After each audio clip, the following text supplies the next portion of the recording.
আসসালামু আলাইকুম। এইচএসসি 24 ব্যাচের ভাইয়েরা, কি অবস্থা সবার? আশা করি ভালো আছো। আমরা আজকে যে কারণে এই ভিডিওটা বানাচ্ছি, আমাদের মেইন উদ্দেশ্য হচ্ছে কি? আমাদের মেইন উদ্দেশ্য হচ্ছে তোমাদের এইচএসসি পরীক্ষার যে ২ মাস বাকি আছে, এই ২ মাসটাকে বেস্ট ইউজ করা অ্যান্ড এই ২ মাস থেকে তোমাদের বেস্ট আউটকামটা বের করা। সো আমি তোমাদের সাথে আছি আব্দুর রহমান চাহার। ২০২৩ সালে নটর ডেম কলেজ থেকে এইচএসসি পাস করেছি। বর্তমানে বুয়েট ট্রিপলিতে অধ্যয়নরত আছি। আমি হচ্ছে গিয়ে মুসাব্বির হোসেন মঈন। আমি হচ্ছে ২০২৩ সালে ঢাকা কলেজ থেকে এইচএসসি পাস করেছি এবং বর্তমানে বুয়েট বায়োমেডিক্যাল ইঞ্জিনিয়ারিং ডিপার্টমেন্টে অধ্যয়নরত আছি। তো তো আজকের এই ভিডিওটা বানানোর উদ্দেশ্য হচ্ছে তোমাদের ২ মাস পরেই এইচএসসি পরীক্ষা শুরু হবে অ্যান্ড এইচএসসি পরীক্ষার ফুল প্রিপারেশন নেওয়ার জন্য অ্যান্ড এর পরবর্তী স্ট্র্যাটেজিক্যালি কীভাবে তোমরা মেন্টালি প্রিপেয়ার্ড হবা অ্যাডমিশনের জন্য এই এই ব্যাপার-স্যাপার নিয়ে আজকে আমাদের এই গাইডলাইন ভিডিওটা। আশা করি ভিডিওটা তোমাদের খুবই কাজে লাগবে। সো ফার্স্টে শুরু করি, স্টেপ বাই স্টেপ শুরু করি। ফার্স্টে আমাদের আলোচনার বিষয় হলো আমাদের ওই ভাইয়ারা যাদের এখনও সিলেবাস বাকি রয়ে গেছে। তো তাদের এখন কী করণীয়? তো তাদের একদম ফার্স্ট করণীয় হচ্ছে বাকি সব রিভিশন বাদ আগে যেইটুক সিলেবাস বাকি আছে ওইটুক সিলেবাস শেষ করা, ভালোভাবে কমপ্লিট করা। পুরো সিলেবাসটা যদি কমপ্লিট হয়ে যায়, এর পরের কাজ হচ্ছে তোমার রিভিশন দেয়া। এখন তুমি যদি কিছু পার্ট বাকি রেখে দাও অ্যান্ড বাকি পার্ট তুমি রিভিশনের উপর রাখো, তোমার একটা বড় চান্স আছে যে তুমি এইচএসসিতে ধাক্কা খেতে পারো, অথবা তোমার এক্সপেক্টেড জায়গায় পরীক্ষা দেওয়ার জন্য যে নাম্বার বা র্যাঙ্ক লাগবে ওটা ছুটে যেতে পারে। তো তোমার ফার্স্ট কাজ হবে তোমার সিলেবাসটা ভালো করে একবার শেষ করা অ্যান্ড এরপর তোমার রিভিশনটা শুরু করা। এখন আসো রিভিশনের পার্টটা। রিভিশন কিভাবে দিবা? রিভিশন দেওয়ার জন্য তোমাদের কয়েকটা স্টেপ ফলো করা লাগবে। যেমন ফার্স্ট অফ অল তুমি রিভিশন দিবা তোমার বইয়ের যে তুমি মার্ক করে রাখছো জিনিসপাতিগুলো, যে ম্যাথগুলো তুমি স্টার্ট দিয়ে রাখছো, ওই ম্যাথগুলো তুমি প্র্যাকটিস করবা। ওই ম্যাথগুলো ভালোভাবে যখন প্র্যাকটিস করা হয়ে যাবে, এর পরের ধাপ হচ্ছে তুমি টেস্ট পেপারগুলো খুলতে পারো। টেস্ট পেপারগুলো খুলে তোমার ফার্স্ট কাজ হচ্ছে যে ইয়ার ওয়াইজ যে বোর্ড কোশ্চেনগুলো আছে ওই বোর্ড কোশ্চেনগুলো সলভ করা। কারণ এইচএসসি পরীক্ষার জন্য বলতে গেলে কি বোর্ড কোশ্চেনের উপর কোনো মানে কি বলবো কমন পড়ার মতো কোনো সোর্স তোমার কাছে নাই। তো তুমি বোর্ড কোশ্চেনগুলো সলভ করবা। এখন এখানে একটা প্রবলেম তুমি ফেস করতে পারো। তুমি দেখবা যে আমাদের যে ট্রেডিশনাল টেস্ট পেপারগুলো ওইগুলার হচ্ছে অনেক কিছুই সলিউশনে ভুল দেওয়া আছে। তো এই জন্য তোমার তোমার তোমার পক্ষ থেকে যেটা বেটার ডিসিশন হয় ওটা হচ্ছে তুমি যে কোনো প্ল্যাটফর্মের সাথে যুক্ত থাকতে হবে, অথবা তোমার কোনো ক্লোজ সিনিয়রের সাথে তোমাকে যুক্ত থাকতে হবে যাতে উনি তোমাকে প্রপার গাইডলাইন দিতে পারে। কোনো জায়গায় যদি ভুল থাকে ওটাতে তোমাকে সংশোধন করে দিতে পারে। কারণ তুমি যদি ব্লাইন্ডলি নিজে নিজে প্রিপারেশনটা নাও, তখন দেখা যাবে কি তুমি হয়তো কোনো জায়গায় ভুল শিখে ফেলতেছো বা ভুলটা তুমি জেনে ফেলতেছো, যেটা তুমি পরীক্ষার হল ইমপ্লিমেন্ট করে দিবা, কিন্তু তুমি জানো না যে এটা ভুল। সো এই জন্য তোমাকে একটা প্রপার মেন্টরশিপে থাকতে হবে। হইতে পারে কোনো অনলাইন প্ল্যাটফর্ম যেমন আমাদের এসিএস আছে, আরও অন্যান্য প্ল্যাটফর্ম আছে, হতে পারে অফলাইন প্ল্যাটফর্ম যেমন উদ্ভাসের মতো প্ল্যাটফর্মগুলো, অথবা তোমার ক্লোজ কোনো সিনিয়র থেকে তুমি হেল্প নিতে পারো, যেটা আমার ক্ষেত্রে হয়েছিল। আমি আমার একজন ক্লোজ বড় ভাই থেকে হেল্প নিয়েছিলাম। সো এভাবে তুমি একটা প্রপার গাইডলাইন মেনটেন করে চলতে পারো। এখন যেটা এই মুহূর্তে এই সিচুয়েশনে এসে অনেকের ক্ষেত্রে যেটা মেইন তোমার হচ্ছে মানে মেইন যে প্রবলেমটা ফেস করে অনেকে, তা হচ্ছে যে মেন্টাল ইস্যু। অনেকে হচ্ছে এত পড়া জমে যায় বা এত পড়া একসাথে রিভিশন দিতে হয় যে সে তার ফ্লোটা হারিয়ে ফেলে। তো এই ফ্লোটা তুমি কিভাবে ধরে রাখবা, এটা হচ্ছে সম্পূর্ণ তোমার উপর। তোমাকে মেন্টালি অনেক স্ট্রং থাকতে হবে। এখন তুমি মেন্টালি কীভাবে স্ট্রং থাকতে পারো? তুমি সবসময় এটা চিন্তা করবা যে কি রেজাল্ট আসবে, এটা তোমার চিন্তার বিষয় কখনোই হওয়া উচিত না। তোমার চিন্তার বিষয় হওয়া উচিত যে তুমি কতটুকু এফোর্ট দিচ্ছ। তুমি যদি তোমার দিক থেকে 100% এফোর্টটা দিয়ে দাও, তাইলে কিন্তু তোমার আর চিন্তা করার কিছু নাই, কারণ বাকিটা লাকের উপর। এখন লাকের উপর তোমাকে ছেড়ে দেওয়া, এটা কেমন কথা হইলো ভাই? এখন ভাই তোমার আর আমার হাতে কিছু নাই, এইচএসসি এক্সামটাই হলো এমন। তুমি তোমার পক্ষ থেকে 100% চেষ্টা করবা। এখন এরপরে এক্সাম দেওয়ার পরে খাতাটা কোথায় যাবে, কিভাবে চেক হবে, এটা তো তুমি জানো না। সো তোমার কাজ হচ্ছে তোমার দিক থেকে 100% পারফেক্টলি সব কিছু মেনটেন করা, যাতে আল্লাহ না করুক কোনো অ্যাক্সিডেন্ট না ঘটে। তো এটাই হলো তোমার পক্ষ থেকে প্রাথমিক দায়িত্ব। এবার আসি আমাদের এক্সাম স্ট্র্যাটেজি নিয়ে, বা এক্সাম হলে যে সিচুয়েশনটা তুমি ফেস করবা, ওই সিচুয়েশনের জন্য তুমি কীভাবে প্রিপেয়ার্ড হবা। এখন তোমাকে সবাই যে গণহারে যে সাজেশনটা দিবে যে কোনো একটা কোচিং সেন্টারে গিয়ে তুমি এক্সাম দাও, ধুমায় এক্সাম দাও, ধুমায় এক্সাম দিলে তুমি প্রিপেয়ার্ড হয়ে যাবে এইচএসসির জন্য। আসলে আমি 100% পার্সোনালি মনে করি না এই জিনিসটা 100% ট্রু। কারণ তুমি যেটা করতে পারো এটা হচ্ছে তুমি চেক করবা, ফার্স্টে হচ্ছে নিজে নিজে কিছু কোশ্চেন সিলেক্ট করে ওইগুলোর উপর টাইমার ধরে এক্সাম দিবা, অ্যান্ড তুমি চেক করবা যে তোমার কোন জায়গায় ল্যাকিংসটা আছে। তোমার যদি ল্যাকিংস হয় যে এমসিকিউ তুমি টাইমলি সলভ করতে পারো না, ওই জায়গায় যদি তোমার ল্যাকিংসটা থাকে, তাহলে তুমি কি করতে পারো, তুমি বেশি বেশি করে টাইমার ধরে এমসিকিউ সলভ করতে পারো অ্যান্ড ডিফারেন্ট স্কুল অ্যান্ড কলেজের এমসিকিউ সলভ করতে পারো। দেখা গেল যে তোমার তোমার উইক পয়েন্ট হচ্ছে সিকিউতে ক খ লেখা, তাহলে তুমি কি করতে পারো, তুমি বই থেকে বা যে কোনো টেস্ট পেপার থেকে ক খ কোয়েশ্চেনগুলো ভালোভাবে বুঝে বুঝে মুখস্থ করতে পারো। আরেকটা জিনিস হয়তো হতে পারে যে তোমার লেখা স্লো, তুমি লিখে শেষ করতে পারো না, ওই ক্ষেত্রে তুমি কি করতে পারো, ওই ক্ষেত্রে তুমি অনেক লেখা প্র্যাকটিস করতে হবে অ্যান্ড তোমার লেখাটারে আস্তে আস্তে টাইমের মধ্যে কীভাবে মার্চ করা যায় ওই জিনিসটা তোমাকে চিন্তা করতে হবে। এখন তুমি জিজ্ঞেস করতে পারো ভাই যে কোচিং সেন্টারগুলোতে চ্যাপ্টার ওয়াইজ সাবজেক্ট ওয়াইজ যে এতগুলো এক্সাম নেয়, আমার তো এই বিশাল সিলেবাস রিভিশন দিতে হবে, আমি কি এতগুলো এক্সাম দিব নাকি? তুমি যদি মনে করো যে তোমার ইনাফ প্র্যাকটিস মানে ইনাফ কনফিডেন্স আছে তোমার যে আমার এক্সামগুলোয় বসা লাগবে না, আমার সিলেবাসটা ভালোভাবেই কমপ্লিট করা আছে, তুমি রিভিশনটা ভালোভাবে দাও, এক্সামগুলো দেওয়ার দরকার নাই। হ্যাঁ, যেটা আমি রেকমেন্ড করবো এটা হচ্ছে যে এইচএসসির আগে আগে একদম যে উদ্ভাস ধরো, যেমন একদম প্রত্যেকটা সাবজেক্টের ফুল যে এক্সামগুলো নেয় 100 মার্কের, ওই এক্সামগুলো দিতে পারো, আমি সাজেস্ট করবো দেওয়ার জন্য। ওই এক্সামগুলো দিলে হয় কি, তুমি এক্সামের একদম আগে আগে এক্সামের ফ্রেশ যে ভাইবটা ওটা পেয়ে যাবা, তো এই জিনিসটা তোমাকে অনেক হেল্প করবে। অ্যান্ড দিন শেষে অনেকের কি এই আগ মুহূর্তে এসে একটা মেস আপ করে ফেলে কি, তারা ভাবে যে হ্যাঁ আমার এইচএসসির প্রিপারেশন শেষ, আমি অনেক কনফিডেন্ট, ওভার কনফিডেন্ট হয়ে যায় অ্যান্ড অ্যাডমিশনের অনেক জিনিস নিয়ে ঘাটাঘাটি করে। তো এই জিনিসটা ভাইয়া, তুমি যদি মানে একদম অতিরিক্ত ভালো প্রিপারেশন না থাকে, তুমি এই জিনিসটা করতে যেও না, কারণ দিন শেষে যদি তোমার এইচএসসি পরীক্ষায় কোনোভাবে মার্কটা কমে যায়, তুমি কিন্তু অ্যাডমিশনে গিয়ে তোমাকে দিন শেষে সাফার করতে হবে, তো ওটা লাভ হবে না। তো আমি মনে করি কি, তুমি এইচএসসির বেসিকটা ভালোভাবে কমপ্লিট করো, তুমি এইচএসসিতে একটা ভালো মার্ক কাট করো, তুমি অ্যাডমিশনে ইনশাল্লাহ যেইটুকু এফোর্ট দেওয়া উচিত ওইটুকু এফোর্ট দেওয়ার মাধ্যমে তুমি ভালো করতে পারবা। সো অযথা এখন এই লাস্ট এইচএসসির আগ মুহূর্তে এসে তোমাকে অ্যাডমিশন নিয়ে খুব একটা বেশি চিন্তা করার প্রয়োজন বলে আমি মনে করি না।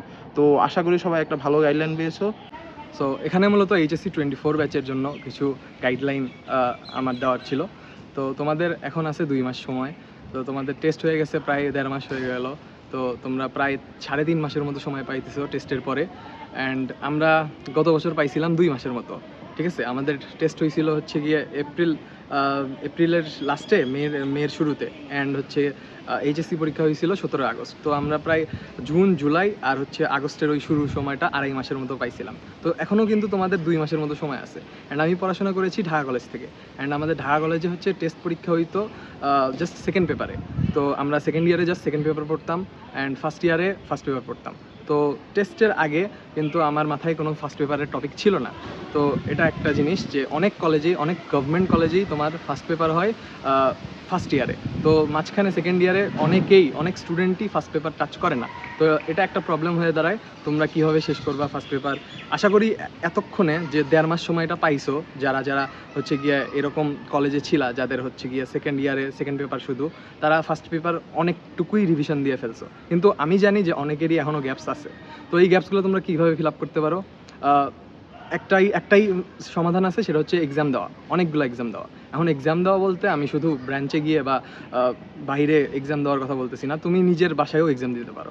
কীভাবে? সবার কাছে টেস্ট পেপার আছে। এখন টেস্ট পেপারে স্পেসিফিক সাবজেক্টে তোমার কিছু কিছু টপিকে, মনে করো তোমার ফিজিক্স ফার্স্ট পেপারে ভেক্টর অধ্যায়টা, হ্যাঁ, তো তুমি ভেক্টর অধ্যায়ের টেস্ট পেপারের পিছনের কিছু কোয়েশ্চেন সিলেক্ট করলা অ্যান্ড ওগুলাতে এক্সাম দিলা, যদি তোমার ভেক্টরের সৃজনশীলগুলোতে প্রবলেম হয়।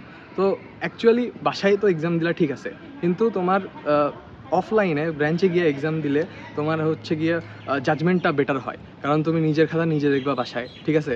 অ্যান্ড ওইখানে তুমি ভুলগুলো ঠিক মতো নাও বুঝতে পারো। হ্যাঁ, তাহলে তোমরা যদি তোমাদের বাসায় আর কি ওভাবে এক্সাম দাও, তাইলে কিন্তু তোমরা যেই সিলি মিস্টেকগুলো করবা সেটা তোমাদের নজরে নাও পড়তে পারে, ঠিক আছে। তো এই ক্ষেত্রে তোমরা একটা কাজই করতে পারো, সেটা হচ্ছে গিয়ে ব্রাঞ্চে গিয়ে এক্সাম দেওয়া। ব্রাঞ্চে ফাইনাল মডেল টেস্ট তো অবভিয়াসলি দেওয়া উচিত, ওকে। অ্যান্ড হচ্ছে গিয়ে সাবজেক্ট ওয়াইজ মডেল টেস্টগুলো অনেকের প্রিপারেশনের উপর ডিপেন্ড করবে। আমি মনে করি যাদের 60 to 70% সিলেবাস কমপ্লিট, তাদের অবভিয়াসলি ব্রাঞ্চে মডেল টেস্ট দেওয়া উচিত, সাবজেক্ট ওয়াইজগুলোও। এখন এটা তোমাদের কাছে, বাসার কাছে যেই ব্রাঞ্চগুলো আছে সেখানে অবভিয়াসলি দিতে হবে, ওকে। তোমরা দূরে কোথাও দিতে যাও না, কারণ টাইম অনেক ইম্পর্টেন্ট জিনিস। এই সময় তোমাদের কাছে আসেই 2 মাস, অ্যান্ড হচ্ছে গিয়া অনেকে আমি জানি যে এই 15-16 দিন পর আর বাসা থেকে বেরো হইতে চাবে না, ঠিক আছে। তো সেটা হচ্ছে অবভিয়াসলি তোমাদের প্রিপারেশনের ওপর, বাট এক্সাম দেওয়া অনেক ইম্পর্টেন্ট, ঠিক আছে। তো এরপরে আমি বলতে চাই যে তোমাদের ফিজিক্স, কেমিস্ট্রি, ম্যাথ, এই 3টা সাবজেক্ট যারা ইঞ্জিনিয়ারিং প্রিপারেশন নিবা তাদের জন্য অনেক ইম্পর্টেন্ট। তো মিনিমাম এই 3টা সাবজেক্টে তোমার হচ্ছে গিয়ে সব বোর্ড কোশ্চেনগুলো 17 বা 18 সাল থেকে সবগুলোর এমসিকিউগুলো সলভ করবা, কারণ এমসিকিউ হচ্ছে গিয়ে অনেক কি ফ্যাক্টর, ঠিক আছে। তোমার এমসিকিউগুলো যদি তুমি 25টার মধ্যে প্রায় 23-24টা ঠিক করো, অনেকে দেখবা ইজি কোশ্চেনে 25টাও পেরে যাবে, ঠিক আছে।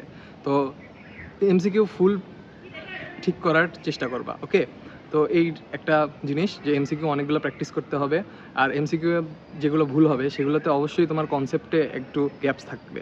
তো ওই গ্যাপসগুলো তুমি অবশ্যই কোনো এখন অনলাইন প্ল্যাটফর্মে যুক্ত আছো, যেমন এসিএস বা অনেক কিছু আছে, তো ওগুলো থেকে তুমি ওখানে ক্লাসে গিয়ে ওই গ্যাপসগুলো ফিল আপ করতে পারো। অ্যান্ড তোমাদের মনে করো হচ্ছে গিয়ে তোমরা এখন উদ্ভাসের ফাইনাল রিভিশন কোর্সেও অনেকে এনরোল আসো, তো বিভিন্ন জায়গা থেকে তোমরা হচ্ছে গিয়ে তোমাদের গ্যাপসগুলো ফিল আপ করতে পারো, ঠিক আছে?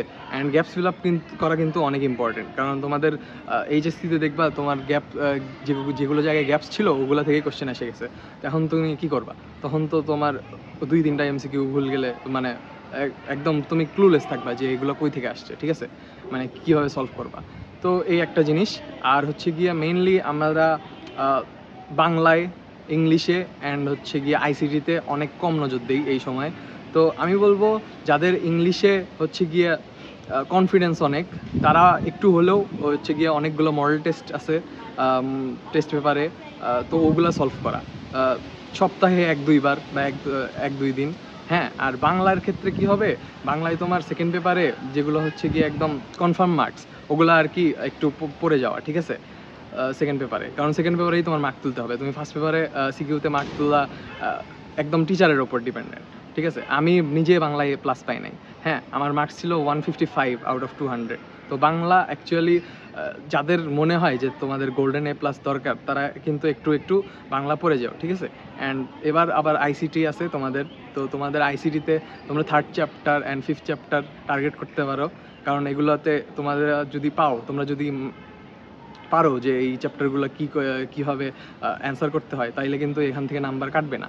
হ্যাঁ, অ্যান্ড হচ্ছে তোমার বায়োলজিতে আমার প্লাস ছিল, অ্যান্ড বায়োলজি আমি তেমন কিন্তু পড়ি নাই। বায়োলজি আমি হচ্ছে গিয়ে পরীক্ষার আগেই পড়তাম কলেজের সময়, অ্যান্ড এইচএসসিতেও পরীক্ষার আগেই পড়ছিলাম। তো এক্ষেত্রে তুমি একটা জিনিস করতে পারো, বোর্ড কোশ্চেন সলভ অ্যান্ড কিছু টপ কলেজের কোশ্চেন সলভ এমসিকিউ এর ক্ষেত্রে। বিকজ বায়োলজিতে তুমি এমসিকিউ আগায় যাও, তাহলে কিন্তু তোমার সিকিউয়ে কোনো রকম 35-40 পেলেও কিন্তু তোমার এ প্লাস আসবে।